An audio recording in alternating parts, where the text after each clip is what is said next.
마태복음 9장 1절로 8절의 말씀입니다.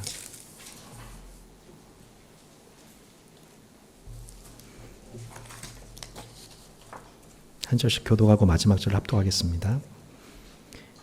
예수께서 배에 오르사 건너가 본 동네에 이르시니 침상에 누운 중풍병자를 사람들이 데리고 오거늘 예수께서 그들의 믿음을 보시고 중풍병자에게 이르시되 작은 자야 안심하라 내 죄 사함을 받았느니라. 어떤 서기관들이 속으로 이르되 이 사람이 신성을 모독하도다. 예수께서 그 생각을 아시고 이르시되 너희가 어찌하여 마음에 악한 생각을 하느냐. 내 죄 사함을 받았느니라 하는 말과 일어나 걸어가라 하는 말 중에 어느 것이 쉽겠느냐. 그러나 인자가 세상에서 죄를 사하는 권능이 있는 줄을 너희로 알게 하려 하노라 하시고 중풍병자에게 말씀하시되 일어나 내 침상을 가지고 집으로 가라 하시니 그가 일어나 집으로 돌아가거늘 무리가 보고 두려워하며 이런 권능을 사람에게 주신 하나님께 영광을 돌리니라. 아멘. 무리가 보고 두려워하며 이런 권능을 사람에게 주신 하나님께 영광을 돌리니라. 아멘. 자, 오늘 본문은 함께 지도를 보면서 말씀을 묵상해 보도록 하겠습니다. 자, 산상순의 가르침 이후 본격적으로 예수님의 사역이 시작된 장소가 여러분 어디였지요? 바로 가버나움이라는 곳입니다. 갈릴리 사나 가버나움이라는 도시에서 예수님의 사역이 처음으로 시작이 되죠. 자, 우리 지도에서 보시듯 북쪽 갈릴리에 속한 도시 가버나움 확인되셨나요? 확인되시나요? 예, 감사합니다. 예수님이 이 가버나움에서 첫 번째 어떤 사역을 하셨죠? 백부장의 하인을 고치셨죠? 말씀으로 고치셨죠? 두 번째, 베드로의 장모의 열병을 치료하셨죠? 그랬더니 가버나움에 있던 수많은 병자들과 귀신 들린 자를 예수님께 데려왔더니 예수님이 그들을 일일이 고쳐주셨습니다. 그래서 가버나움이 별명이 있는데 예수님의 전진기지예요. 예수님의 하나님 나라 전진기지라고 하는 표현이 있는 게 바로 가버나움이라고 하는 도시인 겁니다. 예수님이 잠시 지난주에 갈릴리 동쪽 가다라 지역에 가셔서 군대 귀신 들린 자를 치료하신 후에 그 지역 사람들의 연합적인 반대를 받으시지요. 쫓겨나십니다. 그래서 다시 오늘 본문에 보면 9장 1절에 예수께서 배에 오르사 건너가 본 동네에 이르셨다. 이 본 동네가 어디입니까? 가버나움인 거예요. 이해되시죠? 네, 그러니까 예수님이 지금 다시 전진기지인 하나님 나라 복음 전진기지인 가버나움으로 복귀하신 장면입니다. 자, 여러분이 가버나움이라고 하는 지명을 볼 때 어떤 도시의 특징이 예상되시나요? 아무래도 갈릴리 바다에 근접하고 있으니 당연히 뭐가 발달됐을까요? 어업이 발달되었겠죠. 또한 옆으로 보시면 지중해의 연안 쪽입니다.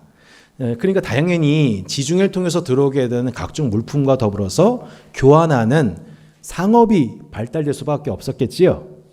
예, 그러니까 그렇게 상업이 발달됐으니 젊은이를 비롯해서 수많은 사람들이 함께 몰려들었던 도시가 바로 가버나움이었던 거예요. 이건 좀 기억해 볼 필요가 있는데 히브리어로 이 가버나움이 카페르나움이라고 합니다. 카페르나움. 네, 카페 이름 같죠? 카페르나움. 카파르가 무슨 뜻이냐면 성전이라는 뜻이에요. 나움이란 무슨 뜻이냐면 나움서 있잖아, 나움서. 예, 만나보겠네. 나움이 자기 자신을 위로한다는 뜻이에요. 자기 자신을 위로한다. 자, 카페르가 무슨 뜻이라고요? 성전. 나훔은 뭐라고요? 자기 자신을 위로한다. 그러면 카페르나훔, 가버나움은 무슨 뜻인 거예요? 자기 자신을 위로하는 성전이란 뜻이에요. 그게 도시 이름인 거죠. 그러니까 자기 자신을 위로하는 성전, 그 가버나움. 줄여서 나를 위한 성전, 이 가버나움이에요. 좀 더 줄이면 성전인 거죠. 자, 이렇게 성전이라 이름이 불리던 이 가버나움이라고 하는 도시에 도착하자마자 예수님이 가장 먼저 다시 만나게 된 사람이 누구냐? 오늘 본문의 중풍병자였던 거죠. 침상에 누운 중풍병자, 그리고 그를 데려온 사람들을 예수님이 만나신 거예요. 자, 본문을 조금 더 입체적으로 보려면 우리가 기억하고 있는 마가복음과 누가복음의 본 기록들을 좀 생각해 볼 필요가 있어요. 왜냐하면 이 말씀 때문이죠. 마가복음 말씀입니다. 수일 후에 예수께서 다시 가버나움에 들어가시니 집에 계시다는 소문이 들린지라 많은 사람이 모여서 문 앞까지도 들어갈 자리가 없게 되었는데 예수께서 그들에게 도를 말씀하시더니 사람들이 한 중풍병자를 네 사람에게 메어 가지고 예수께로 올세 무리들 때문에 예수께 데려갈 수 없으므로 그 계신 곳에 지붕을 뜯어 구멍을 내고 중풍병자가 누운 상을 달아내리니 그 유명한 네 명의 중풍병자의 친구들 혹은 동료들이 지붕을 뚫고 기와를 벗겨내고 침상을 내린 그 사건에 대해서 마태복음은 기록하고 있지 않아요. 마가복음을 보면 예수님이 한 거리에서 중풍병자 무리들을 만난 게 아니라 한 집에 계시던 도중이었습니다. 많은 무리들이 예수님의 말씀을 듣고 있던 도중에 또 다른 무리들이 한 중풍병자를 네 사람에게 메워서 가지고 예수님께로 온 거죠. 예수님께서 예수님께 이 사람을 데리고 오면 중풍병을 낫게 할 수 있다는 믿음을 가지고 온 거죠. 그런데 사람들이 그 집에 꽉 차 있으니까 집에 지붕을 뚫고 구멍을 내서 중풍병자가 누운 상을 내렸다는 거예요. 자, 지금 어떤 장면인지 좀 상상이 되십니까? 이것은 이스라엘의 가옥 구조를 저희가 생각하지 않으면 잘 상상이 안 되는 장면입니다. 그림을 보시듯 당시 집이 있으면 뭐가 있어요, 여러분? 옥상으로 올라가는 계단이 따로 있었습니다. 이게 이스라엘의 가옥 구조예요. 그러니까 한마디로 네 사람은 지붕 위로 사다리 타고 올라간 게 아니라 이 계단을 통해서 환자의 상을 가지고 올라간 거죠. 그리고 누가복음에서는 뭐라고 말씀하고 있냐면 무리 때문에 메고 들어갈 길을 얻지 못한지라 지붕에 올라가 기와를 벗기고 병자를 침상째 무리 가운데로 예수 앞에 달아내렸다 나와 있어요. 여기서 기와를 벗겼다고 하는 게 무슨 뜻일까요? 이것은 한옥의 기와장이 아니라 헬라어로 진흙이라는 뜻이에요. 그래서 그 다음 이미지를 보시면 굵은 나무마다 지붕을 덮는 굵은 나무마다 뭐가 발려져 있어요? 진흙이 발려져 있었었고 결국에는 이 네 사람이 쉽게 그 진흙을 진흙 기와를 제거하고 또한 굵은 나무들 제거하여서 결국에는 네 명의 사람이 중풍병자의 상을 예수님이 강론하고 계신 그 자리에 직접 내렸던 것이죠. 이것이 우리가 기억하고 있는 오늘 본문에 관한 사건이에요. 그래서 보통 이 말씀을 생각하면 우리는 어떤 인상을 갖고 있냐면 그렇구나. 우리가 예수님께 나아갈 때에 이러한 집념이 필요하구나. 어떠한 방해 요소를 다 제끼고 어떻게든지 예수님께 나아가기 위해서 이 네 명의 사람들과 같은 사람이 된다는 식으로 여러분 혹시 설교 말 많이 들으시고 또 큐티 많이 하지 않으셨습니까? 저만 그랬군요. 네, 분명히 저만 그런 것 같아요 보니까. 근데 오늘 본문 마태복음을 이제 돌아가 보도록 하겠습니다. 마태복음 9장 2절에 보면 침상에 누운 중풍병자를 사람들이 데리고 오거늘 예수께서 그들의 믿음을 보시고 중풍병자에게 이르시되 예수님 뭐라고 말씀하세요? 작은 자야 안심하라 내 죄 사함을 받았느니라 말씀합니다. 자, 여기서 그들은 누굴까요? 아마도 중풍병자를 데리고 온 무리들을 의미할 것입니다. 그죠? 이 사람들의 믿음은 뭐예요? 예수님께 이 사람을 데리고만 가면 예수님께서 이 병을 고쳐주실 거라는 믿음인 거죠. 그리고 예수님은 그러면 예수님은 이 믿음에 반응하셔서 어떻게 하셨어야 돼요? 백부자 자신의 하인을 말씀으로만 고칠 수 있다는 믿음을 가지고 백부장이 나왔을 때 예수님이 반응하셔서 말씀을 고쳐주셨잖아요. 그러면 예수님이 그들의 믿음을 보시고 어떻게 하시는 게 맞아요? 중풍병 떠나갈지어다. 중풍병자 일어날지어다. 라고 말씀하시면 되잖아요. 여러분 그렇지 않습니까? 감사합니다. 동의해 주셔서. 근데 예수님이 그렇게 말씀 안 하시고 뭐라고 말씀하세요? 작은 자야 안심하라 내 죄 사함 받았느니라 라고 말씀하세요. 이게 지금 여러분 본문이 앞뒤가 맞다고 생각하세요? 예수님이 지금 엉뚱한 얘기하고 계신 거잖아요. 그러니까 그들의 믿음은 중풍병을 고쳐줄 것이라는 믿음 갖고 왔는데 예수님은 믿음 좋다 하면서 중풍병아 나아라 일어나라 말씀하셔서 그 믿음의 역사에 반응한 게 아니라 엉뚱한 얘기를 하고 계신 거예요. 지금 소자야 안심해라 내 죄 사함을 받았다. 이 얘기 듣자마자 가장 마음속에 분노한 사람이 누구였냐면 그 옆에 있던 서기관들이었어요. 서기관들이 3절에 이렇게 말씀 나와 있죠. 어떤 서기관들이 속으로 이르되 이 사람이 뭐래요? 신성을 모독하도다. 신성 모독. 여러분 도대체 이 서기관들은 또 누구예요? 누가복음에 보면은 이들에 관한 배경이 나옵니다.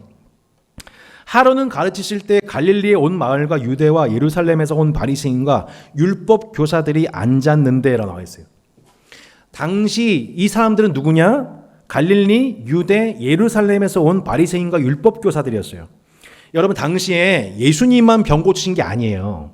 유대교 출신 바리새인들도 그들에게는 어느 정도 은사가 있어서 귀신을 쫓겨내고 병을 고치는 은사가 있었을까요, 없었을까요? 있었어요. 당시 바리새인들이 하는 일이었어요, 그게.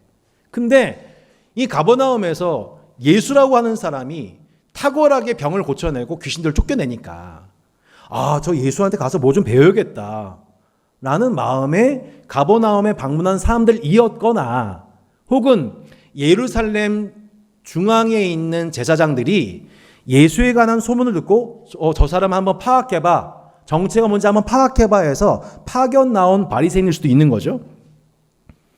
그런데 난데없이 예수님이 중풍병 환자에게 손을 대시고 병을 고치시는 것이 아니라 죄 사함을 하는 거예요. 죄 사함 선언하는 거예요.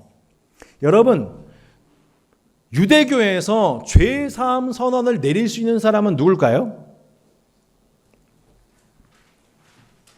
네. 누굴까요? 사법관? 재판장? 아니에요. 누구예요? 제사장. 그 사람의 죄가 용서를 받았다. 병이 나음을 받았다. 그러니 일상으로 복귀하라라고 죄사함 선언할 수 있는 사람은 누구예요, 여러분? 집중해 주세요. 누구라고요, 여러분? 제사장이에요, 제사장. 이해되셨나요? 성전 제사장이 너의 죄가 사함 받았다, 하나님 너의 죄를 용서하셨다 선언하면 그 사람이 본인의 일상에 돌아가서 공동체에 복귀할 수가 있었다고요.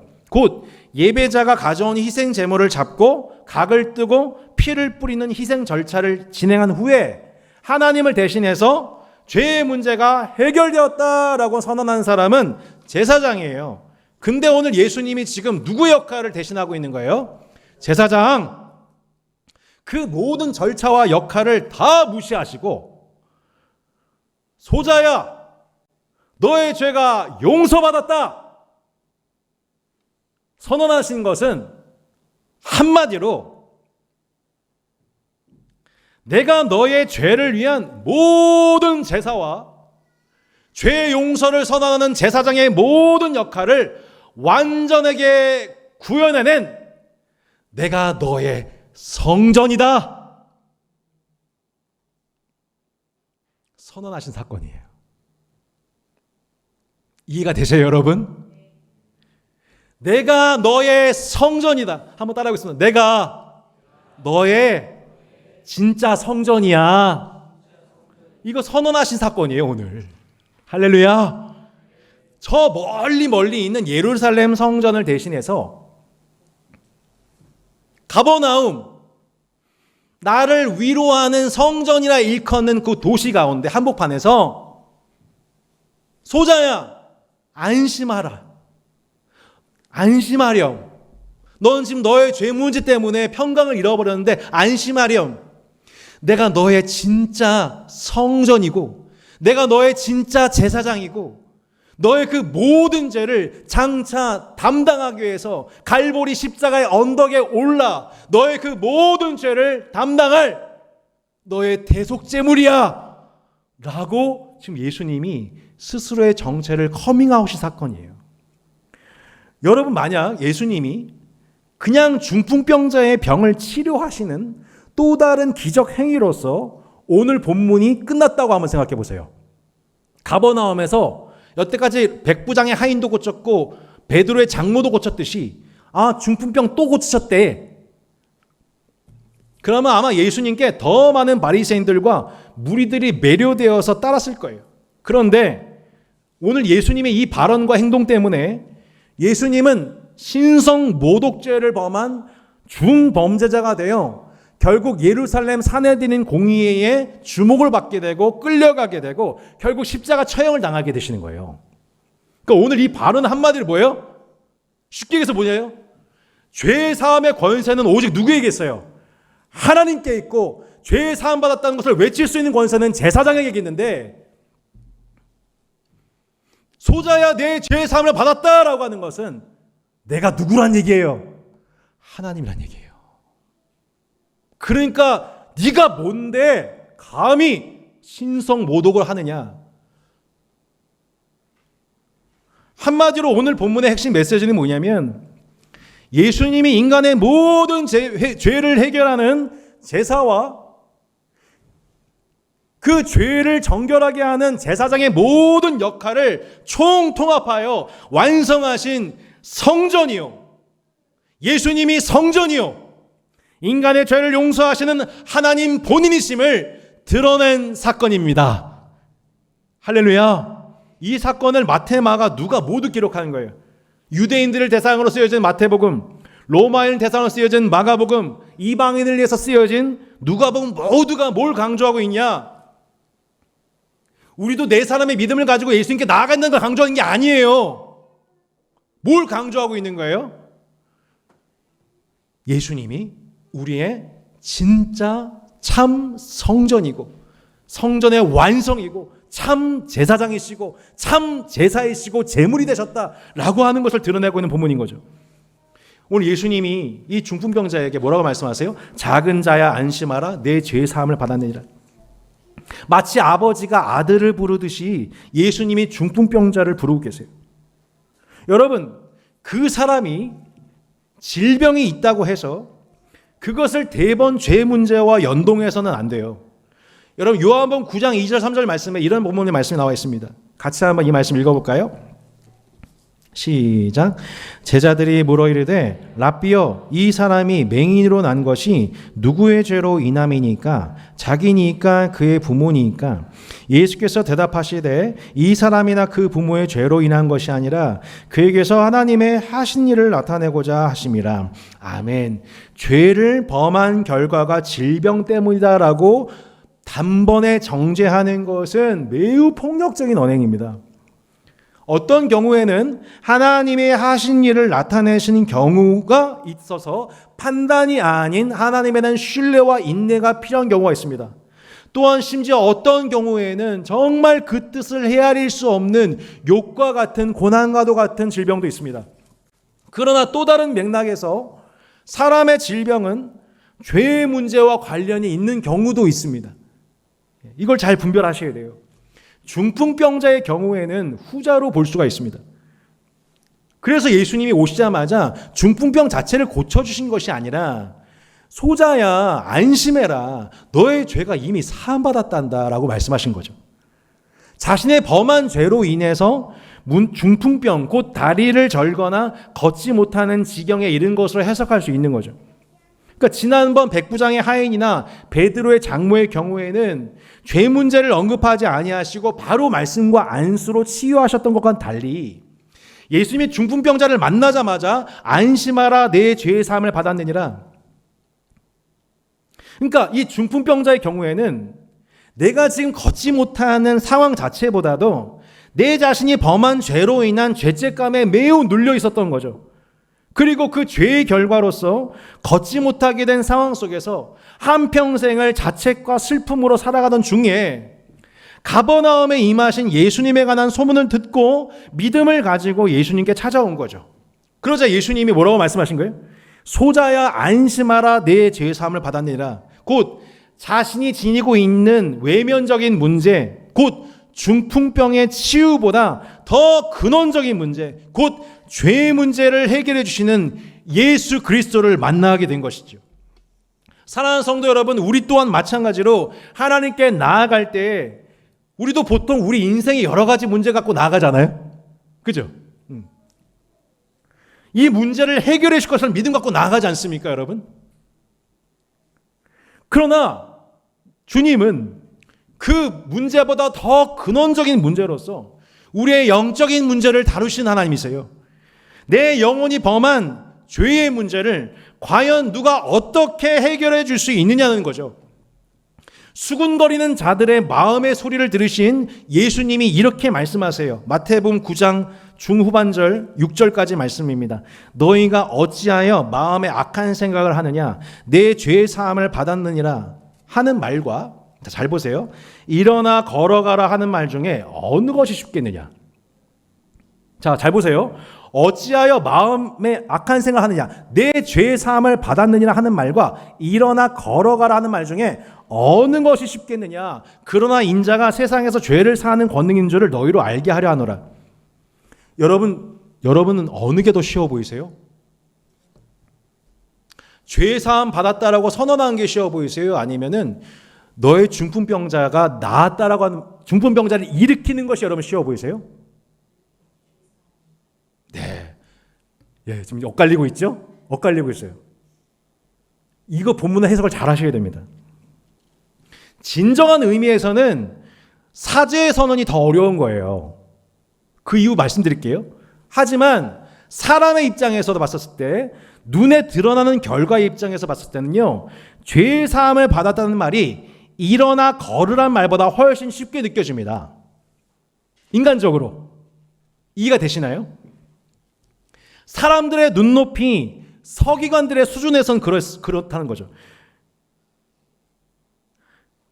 그러나 예수님의 입장에서 봤었을 때 일어나 걷게 하는 일은 죄 사함 받게 하는 일, 곧 본인이, 자, 여러분 집중해 주세요.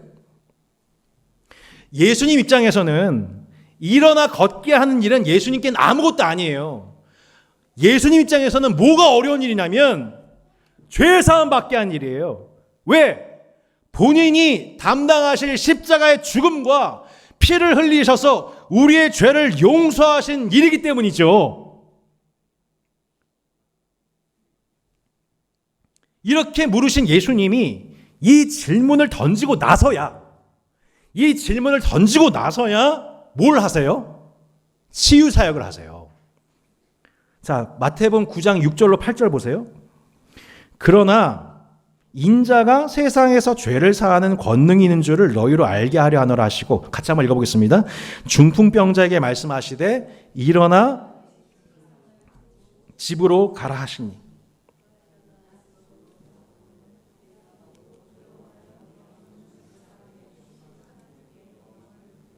자, 질문하겠습니다. 만약 예수님이 죄사함 선언 먼저 하지 아니하시고 바로 중풍병자를 치료하셨다면 어떻게 되었을까요? 결과적으로 죄사함의 권능이 있는 예수님의 인자되심이 드러날 수 있어요, 없어요? 없는 거예요. 이해가 되시나요? 자, 다시 한번 시작할까요? 계속해서 사람들은 예수님이 치료하시는 능력이 있는 탁월한 바리새인으로 계속 주목됐던 거죠. 이해가 되시죠? 근데 계속 그 연속 사역 중에 가보나면서 또 한 번 중풍병자 일으키게 되시면 사람들은 뭐에 놀라게 되냐면, 아, 예수님이 탁월한 치료자구나, 이거에 집중이 되는 거예요. 그래서 예수님이 어떻게 하신 거예요? 정작 예수님이 스스로를 어떻게 증거하기 원하시냐면, 인자에게 뭐가 있다? 세상에서 죄를 사하는 권세가 있다. 이거를 드러내신 것이 오늘 본문의 목적이에요. 예수님의 목적이에요. 근데 사람들의 눈높이는 이걸 이해하지 못하게 되니까, 이걸 잘 이해를 못하니까 중풍병 치료를 먼저 하신 게 아니라 먼저 뭘 선포하세요? 나에게는 중풍병을 치료하는 것보다 쉽겠니? 아니면은 죄사함을 선언하는 게 쉽겠니? 너희 눈에는 이게 죄사함 선언하는 게 쉬워 보이지? 아니야. 진짜 어려운 일은 그게 아니야. 하면서 그 다음에 뭐 하신 거예요? 쉬운 일을 하심을 통해, 아, 이 중풍병을 치료하시는 예수님의 권세보다 더 탁월한 권세, 더 본질적인 권세는 죄를 사하시는 권세에 있다는 것을 예수님이 드러내신 거예요. 그래서 비로소 중풍병이 치료된 것을 보면서 사람들이, 아, 예수님의 권세는 사람의 죄를 용서하시는 권세구나 라는 것을 인식시키는 장면이었다는 거죠. 혹시 본문 이제 이해가 되십니까? 예, 감사합니다. 아, 제가 이거 이해하는데 저도 어제까지 골몰을 썩었습니다. 사람들은 중풍병을 치료하게 되면 인자에게 사람의 죄를 용서하는 예수님께 권능이 있다는 것, 예수님이 그런 하나님이라는 것이 그게 드러나지가 않게 돼요. 그냥 탁월한 바리새인으로 들어가게 되는 거죠. 그래서 예수님은 어떻게 하셨다고요?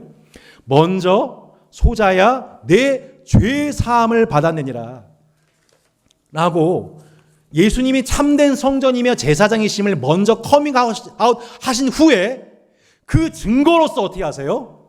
일어나 내 침상을 들고 걸으라, 내 집으로 돌아가라 했을 때 어떻게 돼요? 중풍병자가 곧 일어나요. 그랬더니 사람들의 반응이 뭐예요? 사람들의 반응이 매우 중요합니다. 8절 한번 읽어보겠습니다. 무리가 보고 두려워하며 이런 권능을 사람에게 주신 하나님께 영광을 돌리니라. 아멘. 자, 이 말씀이 너무 중요한 거죠. 자, 이 말씀이 정말 하나하나 곱씹어야 되는데, 무리가 보고 어떻게 했대요? 두려웠대요. 여러분, 백부장 하인 치료했을 때나 베드로 장모를 고쳤을 때 사람들이 두려워했나요? 그런 구절이 없어요. 근데 사람들이 두려워했대요. 중풍병을 치료했다고 해서 사람들이 두려워하진 않아요. 놀랄 뿐이지. 근데 두려웠다는 게 무슨 뜻이냐면은 그 앞에서 말로 표현할 수 없는 경외감을 느꼈다는 얘기인데, 사람들이 뭐라고 고백하고 있어요? 두려워하여 이런 권능을 누구에게 주셨다고요? 사람에게 주신 하나님께 영광 돌렸다고요. 말씀의 맥락이 이해가 되십니까?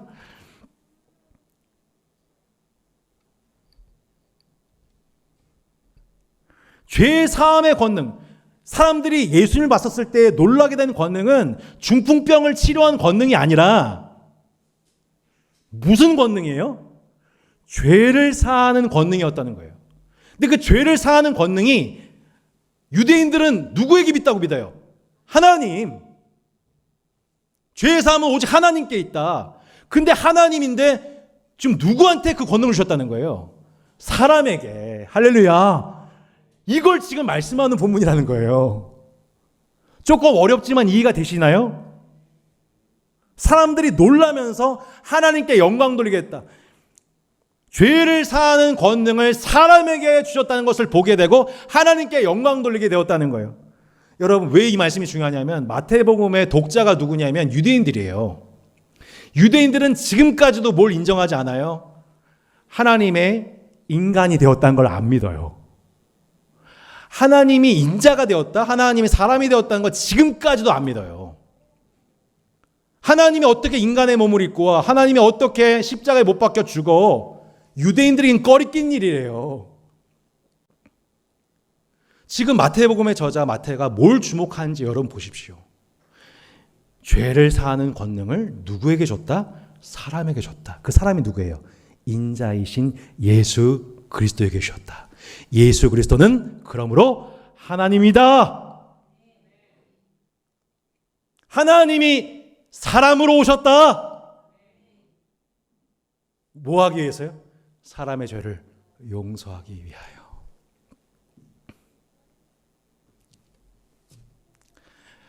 성도 여러분, 한번 생각해 보세요. 우리 인생에 수많은 문제들이 있어요. 건강 문제, 경제 문제, 진로 문제, 결혼 문제, 자녀 문제. 여러분, 우리 아마 죽을 때까지 계속 문제 보며 살 거란 말이죠. 한평생 내내 이 과제 풀다가 죽는 게 우리 인생이란 말이죠. 그러면 늘 우리는 이 문제를 가지고 하나님께 나아갈 거고 또 하나님께서 해결해 줄 거라는 믿음으로 나아갈 거란 말이죠. 근데 그때마다 그 문제들 자체보다 예수님이 정말 근원적으로 우리 자신과 더불어서 계속해서 다루시는 문제가 뭐냐면 그 건강 문제 자체가 아니고 돈 자체가 아니고 사람 자체가 아니라 죄 문제예요. 죄와 용서 문제예요. 내가 범한 죄를 도대체 누가 어떻게 용서해 줄 수 있는 것인지, 나는 도대체 어떻게 용서함 받을 수 있는 것인지, 만약 이 죄 문제가 해결되지 않고 내가 평생을 살아간다고 해보세요. 내 평생 살아가는데 돈 문제 별로 걱정 없고 자녀 문제 별로 걱정 없고 건강 문제 별로 걱정 없는데 한평생 살았는데 이 죄 문제가 해결되지 않는데 찝찝하게 산다고 생각해 보세요. 이게 돈과 명성과 지혜로 해결이 됩니까? 가버나움, 자기 자신을 위로하는 성전입니다. 한 도시에서 평생 살았는데 자기 자신을 위로하는 성도에서 살았는데 하지만 정작 그 본인 자신은 가버나움에서 살면서 중풍병자 단 한 번도 자신의 죄 문제에 대해서 해결받지를 못했던 거죠. 죄로 인해서 발병된 중풍병으로 평생 누워 지낼 수밖에 없었던 자신은 저 멀리 예루살렘 성전까지도 갈 수가 없고요. 제사의 절차를 밟을 수도 없고요. 제사장으로부터 제사함 선언 받을 수도 없고요. 한평생 죄책감과 수치심에 눌려 사는 거죠. 가버나움에 살면서 한 번도 저 멀리 있는 예루살렘 성전은 자신은 위로를 하지 못하는 거예요. 저 멀리 제사장은 단 한 번도 자신에게 찾아오지 않는 거죠. 내가 갈 수 없는 곳이죠. 내가 만날 수 없는 곳이죠. 내가 받을 수 없는 복이죠. 근데 예수님이라는 분이 가버나움에 오셨을 때에 중풍병 환자와 그를 아는 사람들은 믿음으로 예수님께 나와왔어요. 그 믿음은 중풍병을 고쳐달라는 믿음이었어요. 근데 예수님은 그들의 믿음을 넘어 단순히 치료의 은사를 지닌 사역자가 아닌 인간의 죄를 사하시는 권능자 인자이신 예수 그리스도를 만나게 된 거예요. 예루살렘 성전을 대체하는 진짜 성전, 인간에게 죄 사함을 선언하는 성전이 예수 그리스도이심을 오늘 본문이 우리 가운데 증거하고 있는 거예요.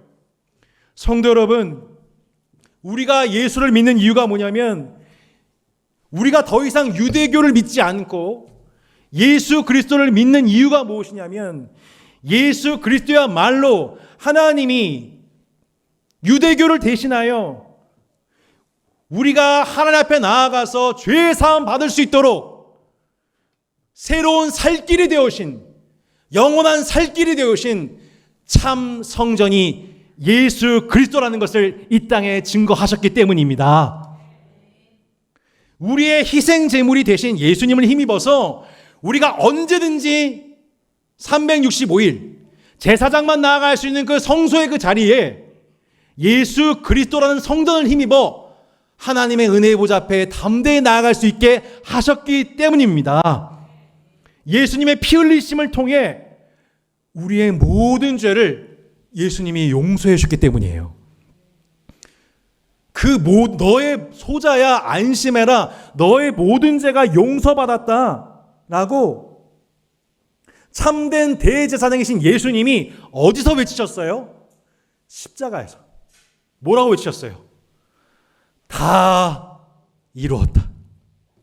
테텔레스타이. 이게 무슨 뜻이에요? 너의 모든 죄값을 내가 다 치루었다.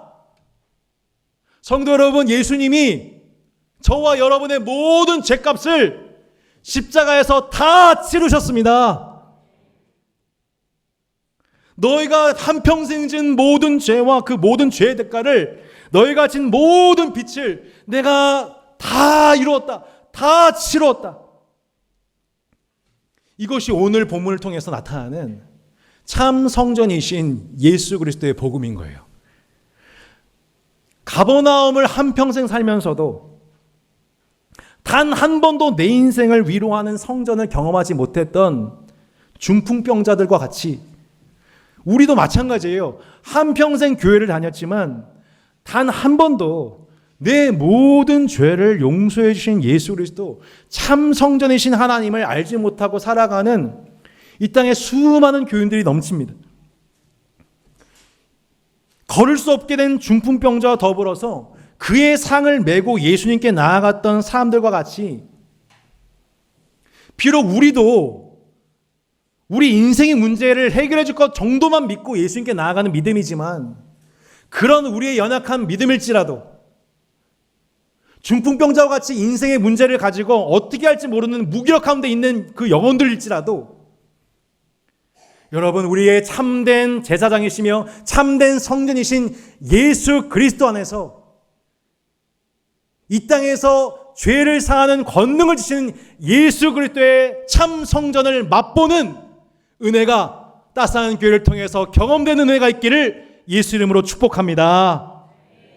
설령 그 믿음이 단순히 인생의 문제를 해결받기 위한 정도의 믿음일지라도 그 문제를 통해 인생의 진짜 문제는 죄와 용서의 문제임을 깨닫고 우리 죄를 사하시는 예수님의 권능을 알게 되는 은혜가 여러분 이 땅의 수많은 중풍병자들 가운데에 가버나움에 살고 있지만 하나님의 성전을 경험하지 못하는 수많은 이들이 참 성전이신 예수를 만나는 은혜가 있기를 소망합니다. 성도 여러분, 지난주일 본문 말씀 기억하시죠? 군대 귀신 들린 영혼. 저는 요즘 말씀을 이렇게 준비할 때마다 다시 한번 이 말씀 볼 때마다 말씀 전하고 나서 얼굴이 화끈거리고 정말 때로는 쥐구멍에 들어가고 싶은 심정입니다. 지난주도 고백했지만 내가 바로 그 군대 귀신 들린 자였다는 것을 다시 보게 됩니다. 세속과 쾌락과 명예, 돈에 대한 욕심, 탐심 속에 내가 한평생 그렇게 저주받은 채로 귀신 들린 채로 한평생 살 수밖에 없었던 것이 내 영혼이었구나. 근데 오늘 본문 일주일 동안 내내 준비하면서 저는 또 내가 중풍병자구나. 내가 중풍병자였구나 확인하게 됩니다. 저는 늘 말씀을 가르친 자리에 있지만 실상 저 또한 예수님께 나아갈 때마다 늘 그렇게 기도하는 거예요. 내 인생의 여러 문제 해결해 달라고. 근데 그때 예수님이 뭐라고 자꾸 말씀하시냐면 작은 자야 안심해라. 내 죄 사함을 받았느니라. 이게 눈물이 나는 거죠. 내 인생의 진짜 문제가 인생의 문제가 내 눈앞에 보이는 인생의 문제가 아니라 실제로는 하나님 앞에 하나님과 나 사이를 가라막고 있는 그 죄 문제였구나. 그래서 주님이 내게 베푸시는 가장 큰 은혜는 뭐냐면 인생의 문제들이 하나둘 술술술 다 풀려나가는 차원의 문제가 아니라 하나님과 나 사이를 혹은 나와 형제 사이를 근원적으로 가로막고 있는 그 죄 문제, 이 죄를 용서해 주시고 이 죄에서 풀려나게 하시고 그 증거로서 내 인생의 문제를 해결해 주시는 방식으로, 자, 이해되시나요? 주님이 내 인생, 나를 용서하셨다는 증거로서 내 인생 문제를 하나하나 풀려주시는 방식을 통해 그렇구나, 예수님이 하나님이시구나, 예수님이 성전이시고 예수님이 나의 주가 되셔서 내 죄를 용서하셨구나를 내 인생의 문제를 해결하신 방식을 통해서 깨닫게 하시는 하나님의 은혜가 있다는 거예요. 그러니까 내 인생 문제가 주님에 의해서 풀려지는 것 자체가 우리의 간증과 찬송이 아니에요. 여러분 동의되세요? 인생 문제 자체 해결 자체가 우리의 간증과 자랑이 아니라 이 해결을 통해서 예수님이 내 죄를 문제를 해결해 주신 하나님이시구나. 예수님은 단순한 랍비나 사람이 아니라 인간의 죄를 구원하신 하나님이고 그 하나님이 나로서는 결코 용서받을 수 없고 씻을 수도 없고 다시 기억날 수밖에 없었던 그 모든 죄를 이미 용서하셨고 다시는 기억하지 아니하시고 그 죄가 나를 주장하지 못하도록 영원토록 죄를 동이 서에서 먼 것 같이 그 모든 죄가를 멀리 옮기시는 분이시구나 라는 것을 깨닫게 하시는 하나님이십니다. 할렐루야. 그 죄사함의 복음이 우리의 영원한 자랑이고 찬송이고 복음 전파의 이유인 것입니다. 여러분 중풍병자와 같이 예수님께 나아가시는 저와 여러분, 오늘 인자이신 예수님의 복음을 받으시기를 바랍니다. 작은 자야 안심하라. 내 죄 사함을 받았느니라.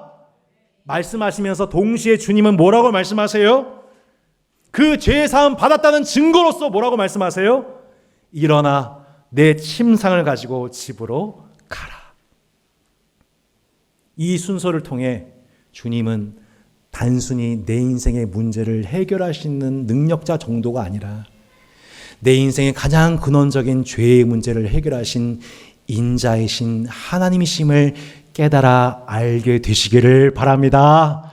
그리고 하나님의 은혜로 말미암아 여러분을 묻고 있던 그 문제들까지도 일어나 침성을 가지고 일어나 걷게 하여 주시는 하나님의 놀라운 은혜를 경험하는 여러분은 복된 인생 되시기를 예수 이름으로 축원합니다.